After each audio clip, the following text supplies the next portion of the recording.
할렐루야. 축복하실까요? 샬롬. 옆에 분에게 샬롬. 예, 발음을 잘 하셔야 됩니다. 예, 다시 한번 샬롬. 예. 올 한 해 우리 성도 여러분 마음과 가정에 샬롬의 축복이 있기를, 주의 평강의 축복이 있기를 주님의 이름으로 저를 보십시오. 주님의 이름으로 축원합니다. 예. 오늘 제목은 따라서 하시죠. 든든하게 세워져 가는 교회. 2013년도 우리 교회 올해 표로 삼았습니다. 올 한 해 우리 교회가 든든하게 세워진다고 하는 것은 양적인 성장은 당연한 거고, 그보다 더 우선적인 것, 질적으로 든든하게 세워지는 교회 되기를 소망합니다. 성도 여러분도 키만 크고 몸만 불어날 것이 아니라 질적으로도 든든하게 건강하게 성장하시기를 주의 이름으로 축원합니다. 그래서 올 한 해는 든든하게 세워져 가는 그러한 교회와 또 우리 성도님들의 가정이 되기를 원해서 제목을 든든하게 세워져 가는 교회라는 제목을 가지고 표어에 맞춰 말씀을 전하려고 합니다. 한국 교회가 지금 한 5만 개 교회가 됩니다. 성도들은 약 800여만 명 정도 되고 목회자들은 약 10만 명 정도 됩니다. 매년 5천 명씩 목사 후보생들, 신학교에서 이곳저곳에서 수많은 목사 후보생들이 아주 본물처럼 매년마다 5천 명씩 쏟아져 나옵니다. 이렇게 많은 성도들과 교회와 또한 주의 종들이 배출을 되고 있음에도 불구하고 한국 교회 병폐는 여전히 사회 지탄의 대상이 되고 있습니다. 왜 그럴까? 왜 그럴까? 그것은 바로 교회가 건강하지 못하기 때문이요, 또 성도가 건강하지 못하기 때문에 그렇습니다. 그래서 무엇보다도 올 한 해 우리 교회부터, 또 우리 교회 성도들부터, 또 더 나아가서 저부터 건강하게 하나님 앞에 든든하게 세워져서 정말 하나님이 원하시는 대로, 하나님이 속이 후련하실 정도로 그렇게 살아드릴 수 있는 교회와 성도 여러분 되시길 주님의 이름으로 축원합니다. 자, 그래서 건강하게 성장을 하는 교회가 되어야 되는데, 그러려면 이 든든한 교회가 되어야 됩니다. 든든한 교회가 되려면 어떻게 돼야 될까? 든든한 교회가 되기 위해서는 가장 먼저 중요한 것이 뭐냐? 따라서 하시지요. 사람이 먼저 변화되어야 된다. 여러분, 교회가 든든해지려면 교회 안에 있는 사람, 성도가 먼저 변해야 됩니다. 동의하시면, 사람이 먼저 변하게 되면 그 모든 구조는 변할 수밖에 없는 것입니다. 그렇게 되게 되면 계속 든든하게 교회가 성장할 수 있게 되고 흔들림이 없이 세워져가는 그러한 노련한 교회, 어떤 환난과 어떤 풍파가 올지라도 흔들림이 없이 스무스하게 부드럽게 헤쳐나아갈 수 있는 노련한 성도, 노련한 하나님의 자녀가 될 수 있는 것입니다. D.L. 무디가 설교하기 전에 강단에 엎드려가지고 기도를 하는데, 어느 날 이 무디 앞에 쪽지가 한 장 딱 놓여 있더랍니다. 기도를 딱 끝나고 눈을 뜨니까 쪽지가 하나 딱 있더래요. 그래서 오늘 광고 사항인가 보다 그러고 눈을 뜨고 이렇게 보니까 거기에는 뭐라고 써 있느냐면 바보 이렇게 써 있더래요. 그래서 여러분, 미국인들은 굉장히 자존심이 강하고요, 욱하는 성격이 있습니다. 그래서 이 무디가 이걸 어떻게 할까? 그러고 마음을 추스리다가 설교하기 바로 직전 아닙니까? 설교하기 딱 전에 그랬어요. 뭐라고 그랬느냐? 오늘 제가 기도하고 있는데 광고가 하나 이렇게 올라왔네요. 그런데 내용은 없고 이름밖에 없네요. 이해를 못 하시는군요. 이해를 못 하셨구나. 내용은 없고 광고를 올린 사람 이름밖에 없네요. 집에 가서 웃으세요.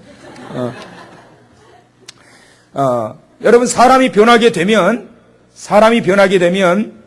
순간순간 부딪히는 문제에 있어서 좌충우돌하지 않습니다. 잘 건너뛰고 잘 넘어가고 잘 헤쳐가는 그러한 노련미가 있게 되는데, 성도 여러분, 노련한 성도 되시길 제 이름으로 축원합니다. 순간순간 상황에 대해서 울고락불고락 하면서 살면 안 돼요.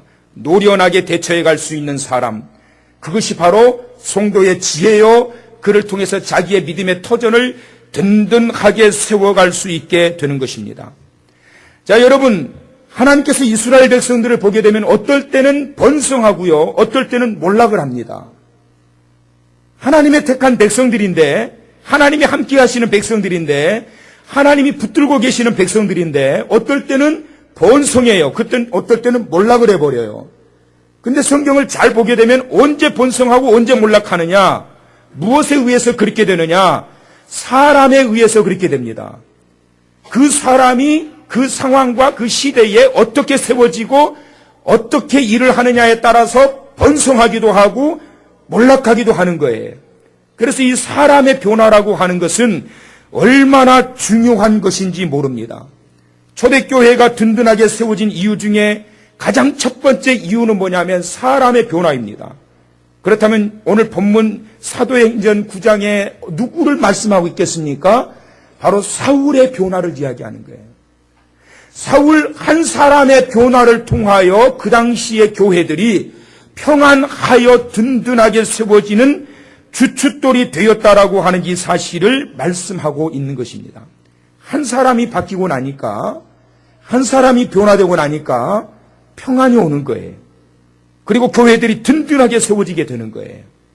그 주역이 되시길 주님의 이름으로 축원합니다. 그 주역이 되시기를 바랍니다. 옆에 분에게 시작.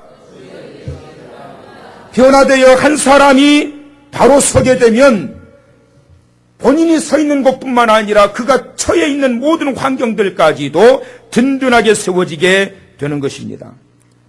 자, 그러면 사울의 변화는 어떤 변화였는가? 첫째는, 자, 크게 한번 따라서 하실까요? 본질적인 변화. 사울의 변화되는 이 변화는 본질적 변화입니다. 내면적인 변화예요. 사고의 변화예요. 잘못 생각했던 것이 바뀌어지게 되었고, 그의 근본적인 습관과 습성이 바꾸어지게 되었고, 그의 모든 내면적 모습이 완전히 대수술을 통해서 바뀌어져 버린 거예요. 그래서 본질적인 변화가 된 거예요. 여러분, 변화는 됐다고 하는데 껍데기만 바꾸어 놓고 변화라고 하는 게 아닙니다, 여러분.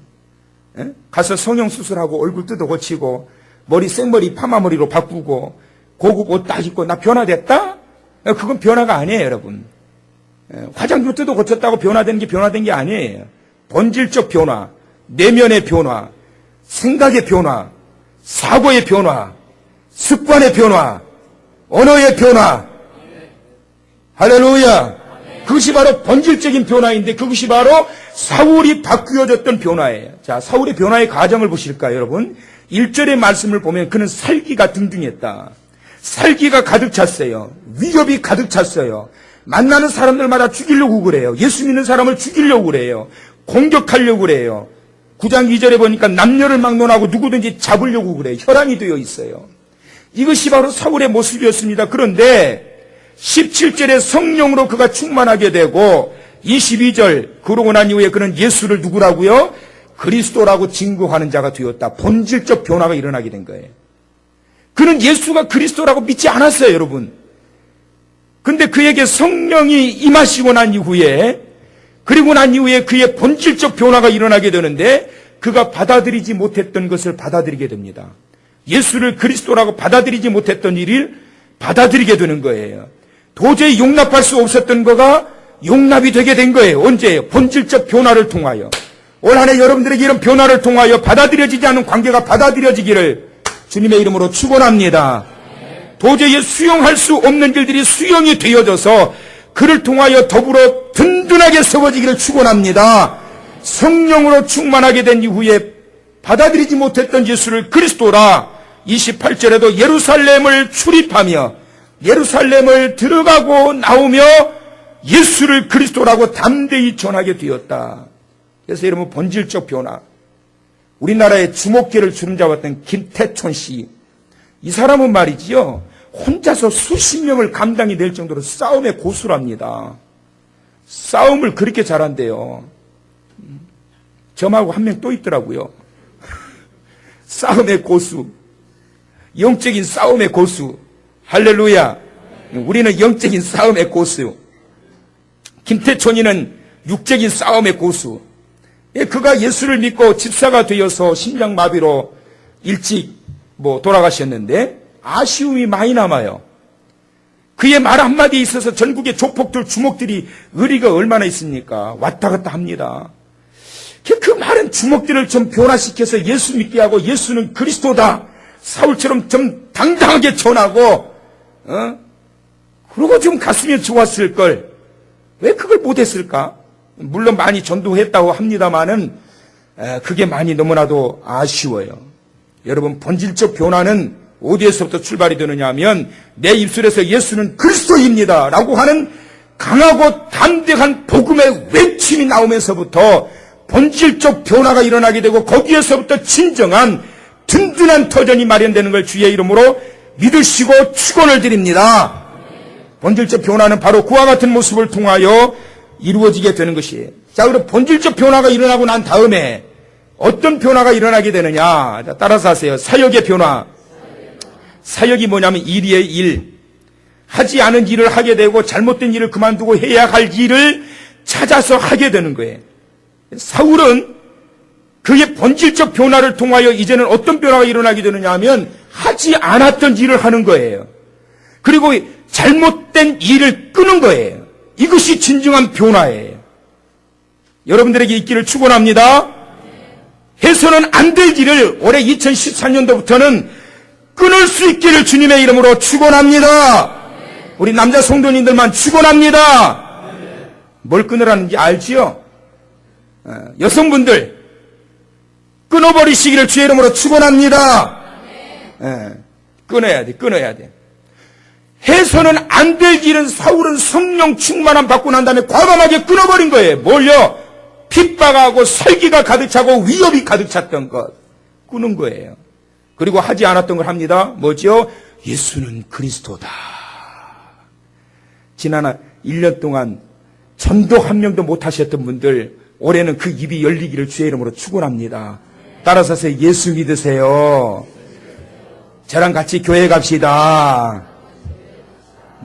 입이 열려야 되는 거예요. 하지 못했던 것들을 할 수 있는 사역의 대변화가 있기를 주님의 이름으로 축원합니다. 삶의 가치관이 그러므로 인해서 바뀌어져 버리게 된 거예요. 그래서 내가 무엇을 할 것인가, 내가 무엇을 해야 되는가, 여기에 대한 분명한 확신이 서게 되고 그리고 삶의 계획을 가지고 살게 되는 거예요. 여러분, 삶의 가치관이 잘못되게 되면 내가 뭘 해야 되는지조차도 모르고 사는 거예요. 며칠 전에 여러분 아시는지 모르겠네요. 잘 모르실 거예요. 미국의 86세 되신 노인분이 60세 연하의 모델과 결혼했어요. 네 번째 결혼. 남성분들 그렇게 부럽게 쳐다보지 마세요. 60세 연하. 그러니까 이건 손녀뻘도 아니고 증손녀뻘이죠, 완전히. 근데 이 여인이 말이 모델인데 빼어난 미모를 가지고 있어요. 86세인데. 그래서 그걸 보면서 말이죠. 그 신문을 보면서 그 노인분하고 그 모델, 부인되는 분하고 이렇게 딱 봤는데 어떤 생각이 들었을까요? 제가 그 노인분한테 해주고 싶은 말이 있었어요. 보면서 뭐라고 그러고 싶었을까요? 뭐라고 그러고 싶었을까요? 얼마나 더 사시려고. 얼마나 더 사시려고. 여러분, 삶의 가치관이 바로 서야 됩니다. 남은 생애를 나는 어떻게 살 것인가? 무엇을 하며 살 것인가? 그리스도의 은혜의 빛을 갚는 그러한 심정으로 이때까지 잘못된 것을 이제는 내가 끊고 이때까지 그리스도를 위해서 하지 못했던 그 일을 위하여 남은 생애를 내가 살리라. 할렐루야. 쓸데없는 가치관에 시간, 물질 투자하지 마시고 그리스도의 영광을 위하여 내 남은 생애를 살리라. 언제 내 생애가 끝날지 모르지만 그 남은 생애를 내가 그렇게 살리라라고 하는 가치관의 변화가 있게 되기를 주님의 이름으로 축원합니다.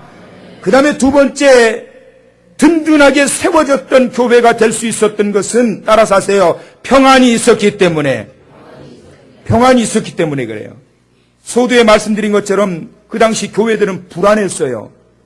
왜 불안했느냐? 사울 같은 자가 와가지고 교회에서 예배드리는 자를 잡아가고, 잡아다가 죽이고 가두고 때리고 핍박하고 교회에 전부 다 못박음질을 해버리고, 이러니 예배를 드리는 그 시간이 얼마나 여러분 불안하겠습니까? 거기에 무슨 은혜가 있겠으며 거기에서 어떻게 진정한 찬양이 나오겠냐고. 얼마나 불안해요. 그렇지요? 일부 예배 때 여러분 지금 예배 드리는데 불안하게 예배 드리세요? 평안하게 예배 드리세요? 했더니 평안하게 예배 드리신대요. 혹시 여기 불안하게 예배 드리고 계세요? 혹시 형사가 나 잡으러 쫓아오지 않나? 우리 잡아가지 않을까? 너무 편하잖아요. 너무 편하잖아요. 너무 편하잖아요. 평안이, 어떻게 해서 이들에게 평안이 오게 되었느냐? 그것은 사울이 변화되었기 때문에, 핍박의 가장 주동자격이었고 핍박에 가장 열정이 있었던 사울이 변화되어짐으로 인하여 그 교회들이 평안해져 버린 거예요. 평안해져 버린 거예요. 그 다음에 또 하나는 그 당시에 로마의 황제가 자기의 우상을 예루살렘에 세우려고 했을 때 유대인들이 얼마나 결사 반대를 했는지 모릅니다, 여러분. 안 된다. 그러니까 얼마나 핍박이 있었겠어요. 강한 핍박이 있었고 사울은 계속 예수 믿는 자를 핍박하고, 이런 상황 속에 하나님이 그 로마의 황제를 가만히 두지 않습니다. 그렇게 해가지고 반란이 일어나서 결국에는 이 로마의 황제가 살해당하고 맙니다. 그러고 난 이후에 교회들이 평안해지게 돼요. 사울의 변화, 그 다음에 로마의 황제의 살해 사건을 통해서 교회가 평안해지게 되면서 하나님 앞에 온전히 예배드릴 수 있게 된 것입니다. 자, 그럼 여러분, 이런 평안은 어떻게 임하게 되느냐? 주님의 은혜가 임하게 되면 평안이 오게 됩니다. 믿으시면. 그래서 여러분, 은혜 받으셔야 됩니다. 옆에 사람에게 올 한 해 은혜 충만하시길 바랍니다. 시작. 여러분, 은혜를 충만하게 받으면 말이지요, 얼굴빛이 달라집니다. 그런데 듣기 싫은 소리를 자꾸 듣고 자극적인 말을 듣게 되면 얼굴이 자연적으로 일그러지기 시작해요. 근데 내게 은혜가 임하게 되면 얼굴부터가 편안해져요. 은혜가 임하면. 그러니까 여러분, 은혜가 임하게 되면 평안이 오기 때문에 그 평안함으로 인하여 하는 일들마다 든든하게 잘 될 수밖에 없는 거예요.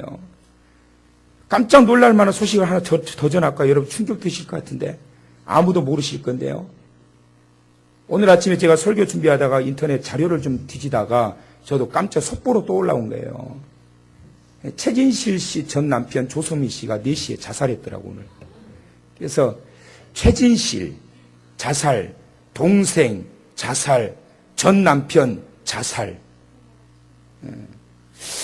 이걸 보면서 말이죠. 도대체 이게 도대체 뭔가, 저도 충격이 됐어요. 이게 도대체 이 가정은 이게 도대체 뭐냐? 결국은 뭘까요, 여러분? 결국은 마음의 불안에서부터 오는 겁니다. 전직 선수였고 돈 많이 벌어놓고 지금 자기 이름 석자 세인들의 귀에 알려주고 기억된 바 되면 뭐하냐고. 마음이 불안한 거예요. 마음이. 평안이 사라져버린 거예요. 왜 평안이 없느냐?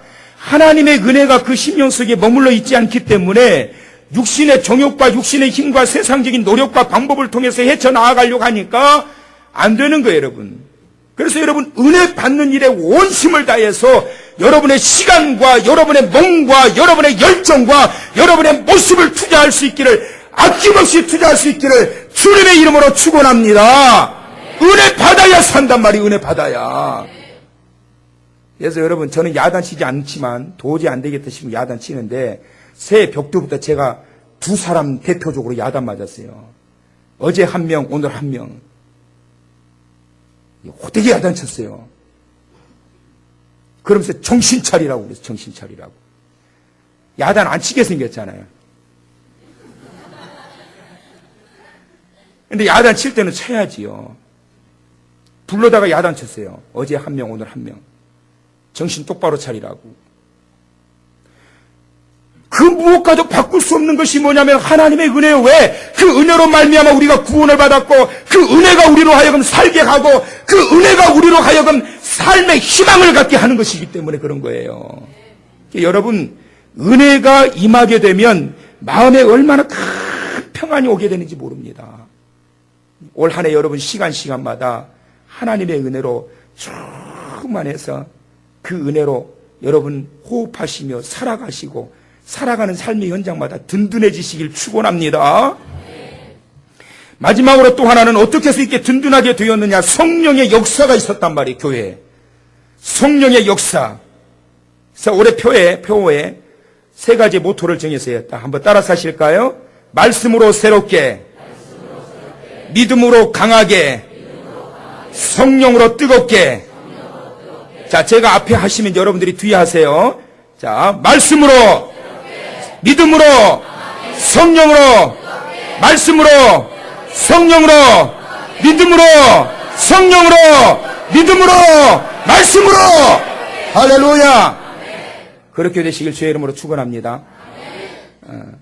그렇게 되어서 든든하게 말씀으로 새로워져야 든든해지고, 믿음으로 강해지기 위해서는 말씀으로 든든해지고 튼튼해지고 새로워져야, 그래져야 믿음으로 강한 자가 되고, 그리고 성령으로 늘 뜨거운 자가 돼야 돼요. 막 열정이 만지면 막 후끈후끈해야 돼. 만졌는데 어떤 분은 손을 이렇게 만지면 말이죠, 손이 차요. 왜 그런 줄 아세요? 혈액순환이 안 돼서 그래요. 손이 따뜻하신 분들은 혈액순환이 잘 돼서 그래요. 누가 그러더라고, 손이 찬 사람은 마음이 따뜻하니까 찬 거고, 손이 따뜻한 사람은 속이 웅큼해서 따뜻하대. 그건 하나의 근거가 없는 거예요, 여러분. 근거 없어요. 그러니까 손이 찼을 때는 주여, 혈액순환이 잘 안 되구나. 그리고 기도해 줘야지. 아, 마음이 따뜻한 사람이구나. 그러면 사기당해요. 그러니까 혈액순환이 안 돼서 그래요. 혈액순환. 성령으로 여러분 혈액순환이 팍팍팍팍 돼야 된단 말이에요. 그래야지 거기서 막 새 힘이 돋는단 말이에요. 성령으로 뜨거운, 우리 교회는 또 성령으로 뜨거운 교회잖아요. 옆에 교회에서 오신 분들이 많네요. 우리 교회는 성령으로 뜨거운 교회잖아요. 네, 그러니까 올해는 더 뜨겁게. 초대교회가 불붙은 이유는 성령으로 뜨거웠단 말이에요. 성령으로 왜 뜨거워지냐? 성령께서 하시는 일은 뭐냐면, 따라서 하세요. 도우시고 인도하신다. 파라클레토스, 곁에서 도와주신단 말이에요. 어떻게 도와주시느냐? 인도하시면서 도와주신단 말이에요. 그래서 여러분, 다윗이 시편 23편 1절에 뭐라고 그래요? 여호와는 나의 목자신, 내가 부족함이 없다. 왜요? 그가 푸른 풀밭에 나를 어떻게 하신다? 누이시며 쉴 만한 물가로 인도하신다. 하나님 인도해 주시니까 걱정이 없는 거예요. 3절에 이렇게 말합니다. 내 영혼을 소생시키시고 자기 이름을 위하여 의의 길로 어떻게 하신다? 인도하신다. 하나님 영광 받으시려고 자기 이름을 위하여. 23편 4절에 내가 사망의 음침한 골짜기로 다닐지라도 해를 두려워하지 않을 것은 주께서 나와 함께 하심이라. 주의 지팡이와 막대기가 나를 안위하시나이다. 다 보호해 주신단 말이에요. 따라서 하세요. 인도하시고 보호해 주시는 하나님 믿으시면 올 한 해도 성령께서 강하게 하시고 성령께서 뜨겁게 하심으로 그와 같이 여러분들을 품어 안으셔서 인도하시고 보호하시면서 채워가시는 하나님이신 것을 믿으시기를 바랍니다. 그래서 올 한 해 성도 여러분 삶의 현장이 하나님의 능력과 은혜로 충만하게 되셔서 올 한 해 든든하게, 우리 한길교회가 올 한 해 든든하게 성장하는 교회 되기를 원하며, 여러분의 일터가 든든하게 성장하기를 원하며, 이 나라와 이 민족이 든든하게 세워지는 나라가 되기를 원하며, 여러분들의 믿음의 터전이 든든하게 세워지기를 주님의 이름으로 축원합니다. 기도하십니다. 하나님 감사합니다. 초대교회 사울의 한 사람의 변화를 통하여, 본질적 변화와 그의 사역의 변화를 통하여 교회가 평안하여지게 되었고 성령의 충만하심을 통하여 평안하게 되었던 것을 보게 됩니다. 올 한 해 우리 교회가 이와 같은 모습으로 말씀으로 새로워지고 믿음으로 강하게 되어 성령으로 뜨겁게 되어 든든하게 세워져가는 온 성도들 가정 되게 하시고 교회 되게 하시고 이 나라와 이 민족 되게 하여 주옵소서. 예수 그리스도의 거룩하신 이름으로 기도하옵나이다. 아멘.